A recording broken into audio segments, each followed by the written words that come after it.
কেই বলেছিল, বারিশ তুমি আর পারবে না। এই বুঝি তোমার ক্যারিয়ারের শেষ। এখানেই তোমার সমাপ্তি। সবাই মিলে যেভাবে তোমার পেছনে উঠে পড়ে লেগেছে, তোমাকে ইন্ডাস্ট্রি থেকে বিতাড়িত করতে চাচ্ছে, এবার মনে হয় তুমি আর পারবে না।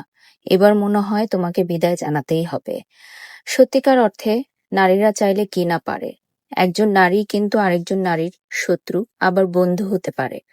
আমি সবসময় চেষ্টা করি ভালো কাজের মাধ্যমে আপনাদের সামনে নিজেকে প্রেজেন্ট করতে। আমার ধৈর্য, সততা আজ আমার জন্য এই সফলতা বয়ে এনেছে। আমি যতটুকুই হতে পেরেছি আজ আপনাদের জন্য, আপনাদের ভালোবাসায় এবং আমার পরিশ্রমে। আমার জন্য দোয়া করবেন যাতে সামনে আমি আরো অনেক ভালো কাজ করতে পারি।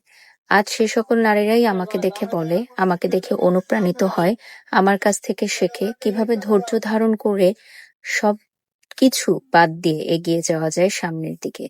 নিজের ভালো কাজ দিয়ে, যোগ্যতা দিয়ে টিকে থাকা যায় আজীবন।